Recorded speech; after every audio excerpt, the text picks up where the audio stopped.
بالله من الشيطان الرجيم.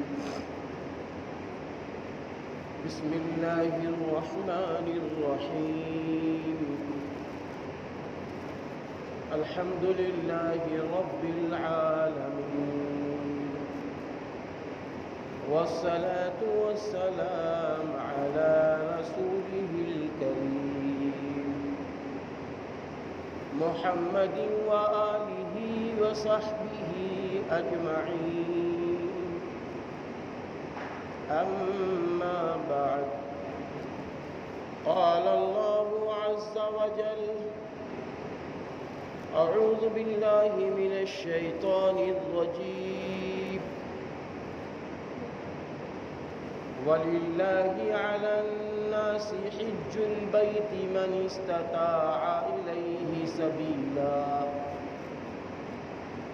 وقال الله تبارك وتعالى: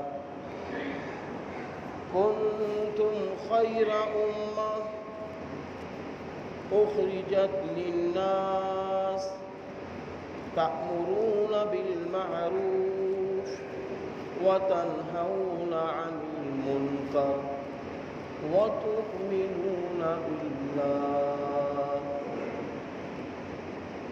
صدق الله العظيم.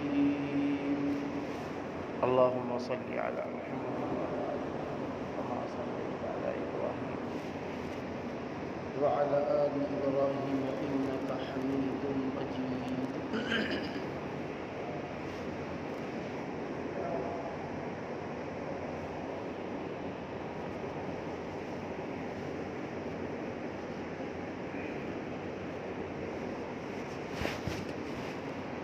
اللہ کے محبوب بندوں اور اللہ کے مہمان بندوں، آج آپ کے لیے اور حجاج کرام کے لیے اور حجین ماؤں اور بہنوں کے لیے یہ سعادت کی بات ہے کہ وہ دن اور وہ لمحے، وہ ساعت آپ کو نصیب ہو گئی کہ آج آپ ماشاءاللہ سفر حج کے لیے تشریف لیے جا رہے ہیں۔ حالانکہ اگر آپ غور کریں تو بہت سارے لوگوں نے حج کا فارم بھرا، ان میں سب نہ جا سکے۔ کسی کی رقم کا مسئلہ درپیش ہوا، کوئی بیمار پڑ گیا۔ ابھی میرے وطن میں ایک حاجی صاحب، ہم نے ان سے ملاقات کی کہ آپ کی فلائٹ کب ہے؟ کہیں گے نہیں میں نے تو کینسل کر دیا ہے۔ بھائی کیا ہوا؟ ہوا یہ کہ میرے ساتھ میں جو جا رہی تھی وہ بیمار پڑ گئی ہیں، وہ ایڈمٹ ہیں اسپتال میں، الغرض وہ کینسل ہو گیا۔ تو یہ نظام خداوندی ہے۔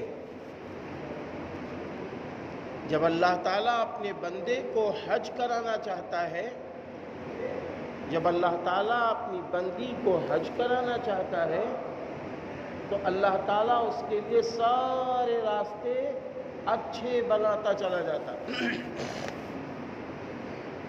ہر راستے آسانی کے بنتے ہی چلے جاتے ہیں۔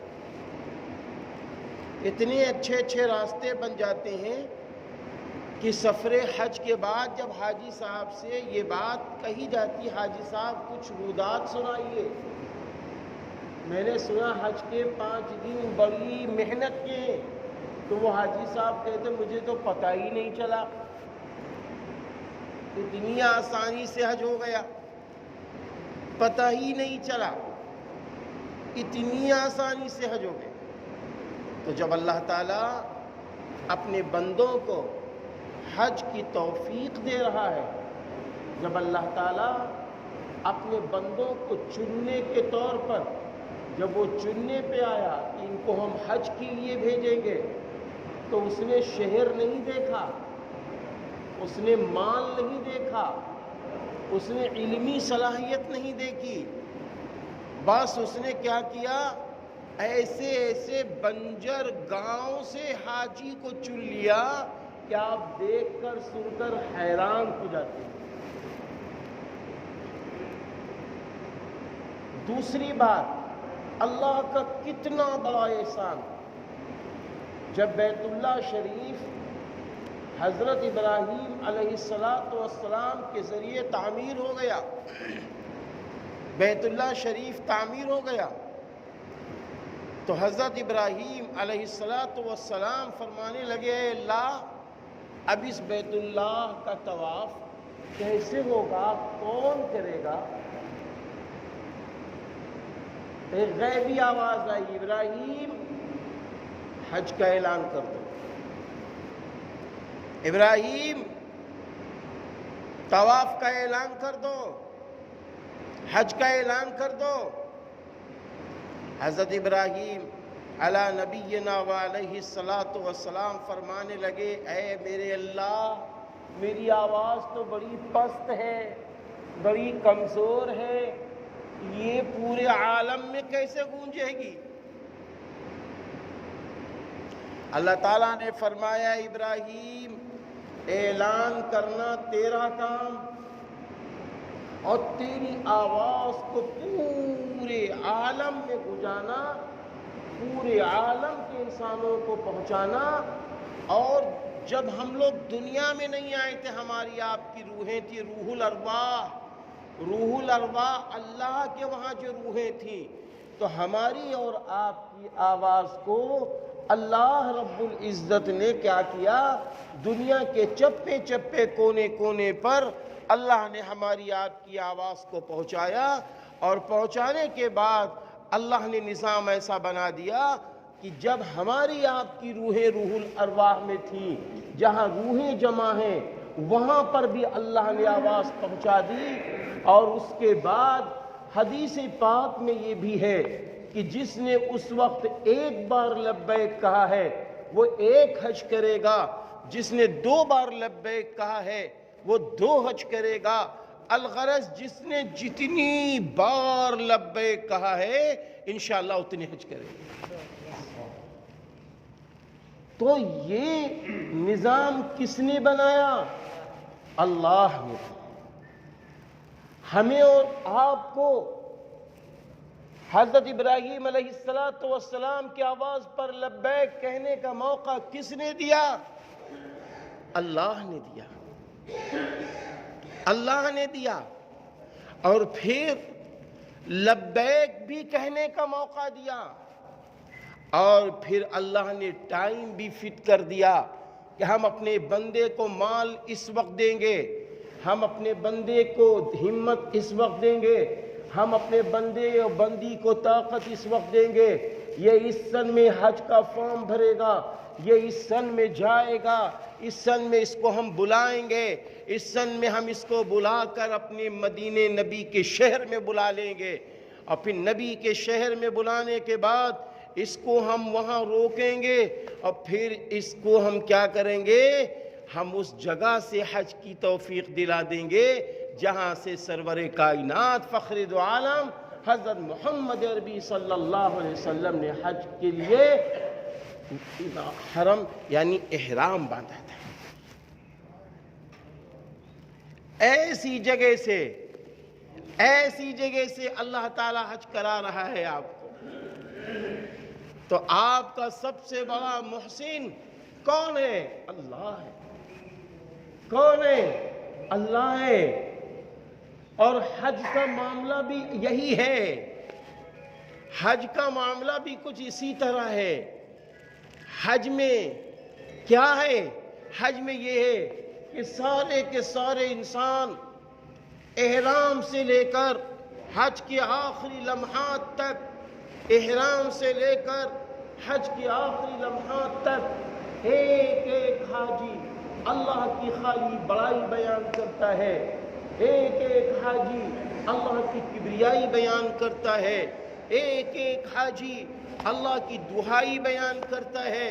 اور جن اللہ کے محبوب بندوں نے اللہ کو راضی کرنے کے لیے، اللہ کو پانے کے لیے، اللہ کو خوش کرنے کے لیے یقین خداوندی پر عمل کیا، اللہ تعالیٰ اب کہتا ہے یہ ہے میرے محبوب حضرت ابراہیم خلیل اللہ، ہاں ہاں یہ ہے ان کی بیوی حضرت حاجرہ، یہ میری محبوبہ ہیں، یہ ہے حضرت اسماعیل علیہ السلام کی وہ جگہیں، یہ سب میری محبوب جگہ ہیں۔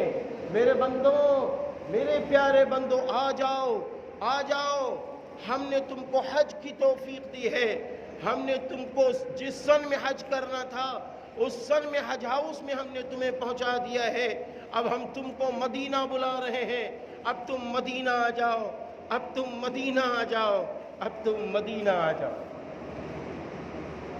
اللہ مدینہ بلا رہا ہے، کاہے کے لیے اللہ بلا رہا ہے؟ کاہے کے لیے اللہ بلا رہا ہے؟ اے میرے حاجیوں آ جاؤ، تم نعتیہ مشاعرے کے ذریعے میرے حاجیوں تم تڑپتے تھے، سسکتے تھے، ہاں جب میرے محبوب نبی کا نام نعتیہ کلام میں لیا جاتا تھا تو تم سسکتے تھے، بلکتے تھے، کود پڑتے تھے، جو نوٹ تمہاری جیبوں میں ہوتے تھے وہ نکال کر شاعر کو دے دیتے تھے۔ اس نے میرے محبوب نبی کا ذکر خیر کیا ہے، اس شخص نے میرے محبوب نبی کی تعریف کی ہے، اس شخص نے میرے محبوب نبی کی مدح سرائی کی ہے، مدح سرائی کی ہے، تو آپ پوچھ جاتے تھے۔ جب وہ شاعر پڑھتا تھا صبا مجھ کو لے چل اڑا کر مدینہ، تو ہم دنگ ہو جاتے تھے، ہماری آنکھوں میں اشکبار ہو جاتی تھی۔ تو میرا اللہ کہہ رہا ہے اب تم بہت تڑپ چکے ہو، اب ہم تمہیں مدینہ دکھائیں گے، اب ہم تمہیں نبی کے روضے اطہر کو دکھائیں گے، اب ہم تمہیں نبی کی روضے کی جالی دکھائیں گے، ہم اپنے محبوب نبی کا شہر دکھائیں گے، آؤ دیکھو۔ محبوب نبی نے مسجد نبوی جب بنائی تھی تو مسجد نبوی کے لیے 2 یتیم بچوں کی زمین کا انتخاب ہوا تھا۔ جب ان یتیم بچوں کو یہ پتہ چلا تھا کہ یہاں مسجد بننی ہے، ان یتیم بچوں نے یہ کہہ دیا تھا ہم اللہ کے نام پر دیتے ہیں۔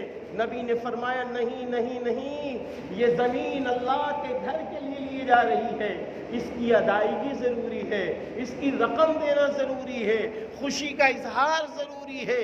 تو رقم بھی دلائی میرے محبوب نبی نے، اور پھر اس کے بعد اس مسجد کو میرے نبی نے خود بھی بنایا اور صحابہ نے مل کے بنایا ہے۔ اب اللہ چاہتا ہے آؤ میرے بندوں، آ جاؤ، تم اپنے محبوب نبی کی مسجد کو دیکھو، مسجد نبوی کو دیکھ لو، میرے محبوب نبی کہاں کہاں پہ بیٹھ کر اسلام کو پھیلا رہے تھے، اسلام کو پھیلا رہے تھے۔ آؤ آؤ، وہ صفہ بھی دیکھ لو، وہ صفہ چبوترا بھی دیکھ لو، آ جاؤ دیکھ لو، جہاں پہ بیٹھ کر صحابہ دین سیکھ رہے تھے، جہاں پر بیٹھ کر صحابہ دین سیکھتے سیکھتے بھوکے ہو جاتے تھے، بھوکے ہو جاتے تھے۔ حضرت ابو ہریرہ رضی اللہ عنہ کے متعلق ہے کہ آپ نبی پاک صلی اللہ علیہ وسلم کی بات کو سیکھتے سیکھتے کئی روز سے آپ کو کھانا جلدی نہیں ملتا تھا، تو آپ بھوکے ہو جاتے تھے اور اس بھوک کی حالت میں آپ بے ہوش ہو جاتے تھے۔ لوگ یہ سوچتے تھے کہ ان کو دورہ پڑ گیا ہے، بلکہ فرماتے تھے اے لوگوں، جب ہوش میں آتے تھے فرماتے تھے لوگوں مجھے دورہ نہیں پڑا ہے، ہم تو اسلام کی تعلیم کو سیکھنے کے لیے بھوک کی حالت کو برداشت نہ کر پائے، اس لیے یہ دورہ پڑا۔ میرا اللہ بلا رہا ہے، آپ کو چند گھنٹوں کے بعد میرا اللہ آپ کو مدینہ بلا لے گا۔ مدینے میں کیا دیکھیں گے آپ؟ روڈ یہاں ہے، روڈ وہاں ہے، بلڈنگ یہاں ہے، بلڈنگ وہاں ہے۔ ارے میرے یارو، ایک شاعر کہتا تھا مدینے سے جو ہوا گزرتی ہے وہ ہوا اچھی ہوتی ہے۔ وہ کاہے کے لیے؟ اس لیے کہ میرے محبوب نبی رحمت للعالمین صلی اللہ علیہ وسلم پوری انسانیت کے لیے روئے ہیں، پوری انسانیت کے لیے تڑپے ہیں۔ جب مکہ المکرمہ سے دین پھیلانے میں دقتیں تکلیفیں پیش آئی ہیں تو میرے محبوب نبی کو اللہ نے فرمایا تھا اے میرے محبوب اب آپ ہجرت کیجئے، اب آپ مدینہ آئیے۔ جب مدینہ آپ تشریف لائے ہیں تو وہاں کیا اللہ دکھا رہا ہے؟ آؤ دیکھو یہ صفحہ نبی کا چبوترا ہے، تم بھی اس پر 2 رکعت نماز پڑھ لو۔ آؤ آؤ دیکھو میرے محبوب نبی نے اپنے صحابہ کو کیسے مسجد میں جوڑا تھا، محبوب نبی نے صحابہ کو کیسے دعوت کا کام بتایا تھا، میرے نبی نے صحابہ کو کیسے تیار کیا تھا کہ یہ دنیا عارضی ہے، یہ دنیا وقتی ہے، یہ دنیا فانی ہے، کل من علیہا فان وَيَبْقَى وَجْهُ رَبِّكَ ذُو الْجَلَالِ وَالْإِكْرَامِ۔ میرے بھائیو یہ دنیا فانی ہے، ہر جاندار کو موت کا مزہ چکھنا ہے۔ وَمَا الْحَيَاةُ الدُّنْيَا إِلَّا مَتَاعُ الْغُرُورِ، وَمَا الْحَيَاةُ الدُّنْيَا إِلَّا مَتَاعُ الْغُرُورِ۔ یہ دنیا کیا ہے؟ یہ عارضی ہے، یہ وقتی ہے، یہ ختم ہونے والی ہے، یہ دھوکے دینے والی دنیا ہے۔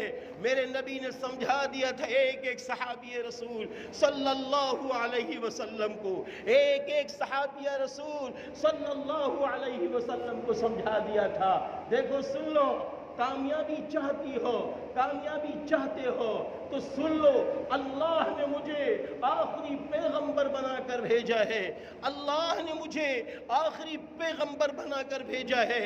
اب تم مجھے آخری نبی تسلیم کر لو اور ایک اللہ کو ایک جان لو، ایک اللہ کو ایک جان لو، نہ اس کی ذات میں کسی کو شریک ٹھہراؤ، نہ اس کی صفات میں کسی کو شریک ٹھہراؤ، اللہ کو ایک جان لو، اللہ کو ایک جان لو، اور جان کر اپنی زندگی ایسی گزارو کہ تمہیں انسانوں کا ڈر نہ ہو، تمہیں پیدا کرنے والے کا ڈر ہو، تمہیں انسانوں کو خوش کرنے کا شوق نہ ہو، تمہیں پیدا کرنے والے اللہ کو خوش کرنے کا شوق ہو، تم ایسی زندگی گزارو۔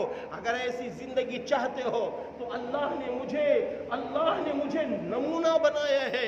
لَقَدْ كَانَ لَكُمْ فِي رَسُولِ اللَّهِ أُسْوَةٌ حَسَنَةٌ، بہترین نمونہ موجود ہے نبی پاک صلی اللہ علیہ وسلم کی زندگی میں۔ میرے بھائیوں، اللہ کے محبوب بندوں اور اللہ کے مہمان بندوں، اللہ آپ کو اسی لیے بلا رہا ہے، آؤ مدینہ آ جاؤ، دیکھو یہاں کیسے اسلام پوری دنیا میں پھیلا ہے، دیکھو مسجد نبوی میں بھی چل کے دیکھو، جنت کی کیاری میں بھی چل کے دیکھو، اور پھر اخیر میں دیکھو بائیں طرف، جب مسجد نبوی میں پہنچو گے بائیں طرف قبرستان صحابہ کرام رضی اللہ عنہم اجمعین کا نظر آئے گا، جنت البقیع نظر آئے گی۔ میرے بھائیوں، قسم خدائے پاک کی کہتا ہوں، اللہ کے گھر میں کہتا ہوں، کوئی بزرگی کا جملہ نہیں ہے۔ 2017 میں جب جانا ہوا آنسو نہیں رکے، اور جب جنت البقیع فجر کی نماز کے آدھے 1 گھنٹے کے بعد پہنچا ہوں، یا اللہ عجب منظر میں نے دیکھا۔ میں نے کچھ لوگوں کو دیکھا کہ رو رہے ہیں، بہت سارے لوگوں کو بھی دیکھا رو رہے ہیں۔ میں نے ایک بزرگ کو دیکھا کہ وہ رو رہے تھے، جب وہ واپس ہوئے تو میں نے بزرگ سے پوچھا کہ دیکھیں میں تو جو رو رہا ہوں بتاؤں گا، آپ کیوں رو رہے ہیں؟ فرمانے لگے، ارے میں یہ سوچ رہا تھا اتنا گناہگار، اتنے سچوں کا قبرستان تجھے دیکھنا نصیب ہو گیا، تجھے دیکھنا نصیب ہو گیا۔ انہوں نے نبی کی زندگی دیکھی، انہوں نے نبی کے حالات دیکھے، یہ نبی کی شان پر مر مٹے، یہ نبی کی چاہت میں قربان ہو گئے، انہوں نے نبی کی چاہت میں سب کچھ قربان کر دیا، ضرورت پڑی تو باغات قربان کر دیے، ضرورت پڑی تو اپنے بچوں کو قربان کر دیا، یہ سب کچھ کر کے چلے گئے۔ آج ان کی طرف سے ایک آواز آ رہی ہے، تم ہندوستان سے آئے ہو، تمہیں ہندوستان میں کیا لے کے جانا ہے؟ تمہیں ہندوستان میں ایمان لے کر جانا ہے، تمہیں ہندوستان میں سچا اسلام لے کر جانا ہے، تمہیں ہندوستان میں نبی کی محبت لے کے جانا ہے، تمہیں ہندوستان میں نبی سے چاہت لے کے جانا ہے، تمہیں ہندوستان میں نبی کی سنتوں کو لے کے جانا ہے، تمہیں ہندوستان میں نبی کا طریقہ لے کے جانا ہے، تمہیں ہندوستان کے اندر نبی کی چاہت کو 24 گھنٹے پرو کے جانا ہے، تاکہ لوگ یہ دیکھ کے کہتے مہمان تو اللہ نے اس کو بنایا اور یہ اللہ پر بھی قربان ہو کر نبی کی چاہت کو لے کے آئے۔ میرے بھائیوں، اللہ اس لیے بلا رہا ہے، اللہ اس لیے بلا رہا ہے، مارکیٹ میں بھی جانا ہے، وہاں کی زیارت بھی کرنی ہے، ساری طرف جانا ہے، یہ سب کچھ کاہے کے لیے کرنا ہے؟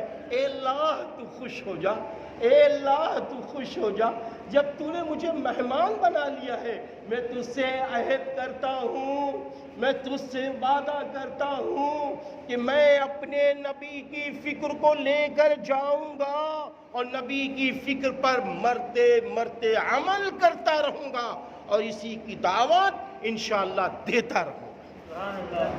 اس کے لیے ہمیں آپ کو بلایا جا رہا ہے، اس کے لیے بلایا جا رہا ہے۔ اور پھر اس کے بعد جب آپ وہاں پہنچ جائیں، 40 نمازیں مسجد میں پڑھ لیں، اس کے بعد پھر جنت کی کیاری میں خوب دعاؤں کا اہتمام کر لیں، نبی اکرم صلی اللہ علیہ وسلم کے سامنے درود و سلام روز پیش کر لیں۔ پھر اس کے بعد جب آپ کو یہ پتہ چلے کہ اب آپ کو نکلنا ہے مکہ کی طرف، تو بھائی آخر میں مسجد نبوی میں جا کے 2 رکعت نماز پڑھ لینا، آخر میں میرے محبوب نبی کے روضے اطہر کے سامنے کھڑے ہو کے کہہ دینا، میرے محبوب نبی جو حق تھا وہ ادا نہ ہوا، آپ نے تو ہم لوگوں کے لیے بہت کچھ کیا ہے، جنت آپ کے ذریعے ملی، دوزخ سے بچ رہے آپ کے ذریعے، اسلام آپ کے ذریعے، قرآن آپ کے ذریعے، صداقت آپ کے ذریعے، پوری دنیا میں اسلام کی روشنی میں عزت ملی آپ کے ذریعے۔ آج میں آپ کو اور آپ کے شہر کو چھوڑ کر اپنے اللہ کی میزبانی پہ مکہ جا رہا ہوں، جانے کا دل نہیں کرتا، لیکن میزبان اللہ ہے، نظام اللہ نے بنایا ہے، جس نظام کو اللہ نے بنایا ہے اس نظام کے مطابق میرے محبوب نبی ہم جا رہے ہیں، جو غلطیاں ہوں معاف کر دینا، اور اس کے بعد پھر نکلو، مدینہ دیکھتے دیکھتے نکلو، احرام باندھو تو نکلو، ذوالحلیفہ کی طرف جب پہنچو تو اب تو ابھی غم کے آنسو تھے کہ اپنے نبی کے شہر کو چھوڑ رہے، اب خوشی کے آنسو لے آؤ کہ یا اللہ یہیں سے میرے محبوب نبی نے تو احرام باندھا تھا، یہیں سے تو میرے محبوب نبی نے حج کے سلسلہ شروع کیا تھا، میں کتنا خوش نصیب ہوں، میں کتنا خوش نصیب ہوں۔ اب جب احرام کی حالت میں آ جاؤ میرے بھائیوں تو اب سوچ لو، اب سوچ لو کچھ نہیں باقی رہی دنیا،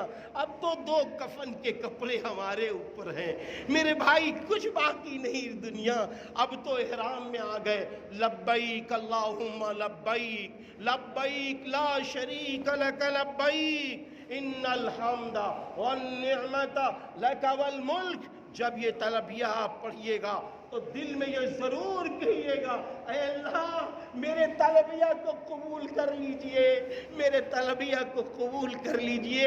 انبیاء علیہ السلام جب تلبیہ پڑھتے تھے ایسے روتے تھے کہ بے ہوش ہو جاتے تھے، کسی نے پوچھا کہ آپ بے ہوش ہو جاتے ہیں تو فرماتے تھے ارے یہ تلبیہ اللہ قبول کر لے، کہیں ایسا نہ ہو کہ میں کہوں حاضر ہوں میرے اللہ، او اللہ کہہ رہا ہو نہ حاضر ہو نہ حاضر ہو۔ میرے بھائیوں روتے روتے تلبیہ پڑھیے، پھر جب مکہ المکرمہ پہنچیے، یا اللہ وہ مکہ جو چاروں طرف پہاڑی سے ہے، پھر اس مکہ میں پہنچ کر ذرا نگاہیں ڈالو حضرت ابراہیم علیہ السلام پر، ذرا نگاہیں ڈالو حضرت اسماعیل علیہ السلام پر، ذرا نگاہیں ڈالو حضرت حاجرہ علیہ السلام پر کہ حضرت حاجرہ علیہ السلام بھی پیاسی ہیں، حضرت اسماعیل علیہ السلام بھی پیاسے ہیں، اس پیاس کی حالت میں ہیں آپ۔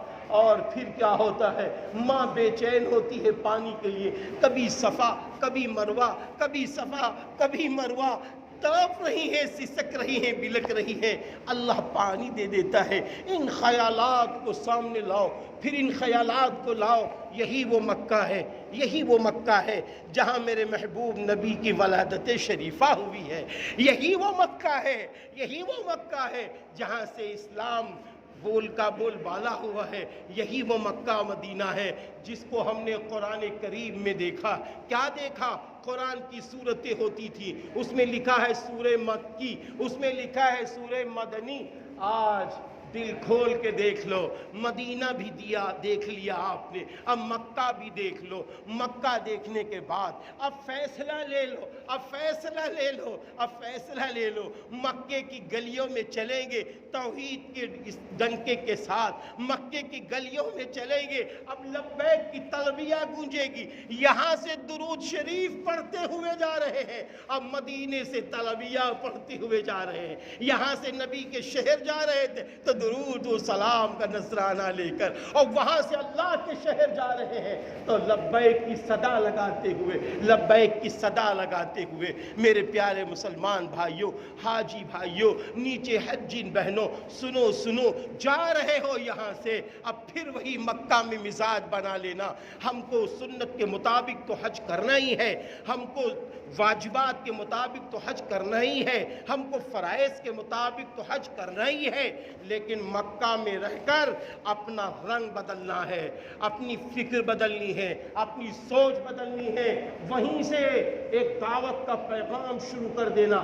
گھر سے فون آ رہا ہے، ابا آپ کا حج ہو گیا؟ ہاں بیٹا، حج ہونے والا ہے، حج ہو رہا ہے، حج کرنے والے ہیں۔ بیٹے اب تمہارا ایک کام ہے، نمازوں کی پابندی رکھنا، میرے لال، قرآن پڑھتے رہنا، میرے بچوں تم بھی اللہ کے نام پر چلتے رہنا، میرے بچوں سارا کام اسلامی کرتے رہنا۔ یہ دعوت وہاں سے دیتے جاؤ، یہ دعوت وہاں سے دیتے جاؤ، دعوت دیتے جاؤ، ہر فون پر دعوت دو، ہر فون پہ دعوت دو، نبی کی فکر کو زندہ کرو، نبی کی سوچ کو زندہ کرو، اور پھر اس کے بعد جتنے ہی دن بڑھتے چلے جائیں آپ کو پتا چلے ہندوستان واپسی ہے، اللہ نے آپ کے حج کو مکمل کرا دیا، بس رونا شروع کر دو، رونا شروع کر دو۔ اے اللہ جا رہا ہوں یہاں سے قرآن کی محبت میرے دل میں دے کے واپس کرنا، یا اللہ جیسے آئے تھے ویسے واپس نہ کرنا، میرے دل میں قرآن بھر دو، میرے دل میں اپنی محبت ڈال دو، میرے دل میں نبی کی محبت ڈال دو، میرے دل میں صحابہ کی محبت ڈال دو، میرے دل میں صحابیات کی محبت ڈال دو، میرے دل میں مکہ و مدینے کی اور محبت ڈال دو، اور مجھے توحید خالص والا بنا کے لوٹانا، مجھے رسالت رسول صلی اللہ علیہ وسلم پر مر مٹنا بنا کے لوٹانا۔ ان فکروں کو دل میں لاؤ، اور لانے کے بعد اللہ سے دعا کرتے رہو، روتے رہو، بیت اللہ کو دیکھ کے رو، ہاں رو رو رو، بیت اللہ کو دیکھ کے رو، اور پھر جب حج کا موقع آ جائے جبل رحمت کے سامنے بیت اللہ کا رخ کر کے رو، دھوم میں کھڑے ہو جاؤ۔ عرفات میں دھوم میں دعائیں میرے محبوب نبی نے مانگی ہیں، میرے محبوب نبی نے مانگی ہے، عرفات میں دھوم میں کھڑے ہو کے رونا ہے، اور رو رو کے ساری دعائیں کرنی ہے، اپنے لیے دعا کرنا ہے، پوری امت کے لیے دعا کرنا ہے، سارے انسانوں کی ہدایت کے لیے دعا کرنا ہے، اپنے ملک کے اندر امن اور شانتی بڑھتی چلی جائے، ایک دوسرے میں محبتیں بڑھتی چلی جائیں، ایک دوسرے میں پریم بڑھتا چلا جائے، اور اس کے ساتھ ساتھ ہمارے اور آپ کے گھروں میں دین داخل ہوتا چلا جائے، اسلام داخل ہوتا چلا جائے، قرآن داخل ہوتا چلا جائے۔ ایسی دعائیں کرتے رہنا ہے، اور یہی دعا کرتے کرتے ہندوستان آنا ہے۔ اللہ ہم سب کی مدد فرمائے۔ وما علینا الا البلاغ۔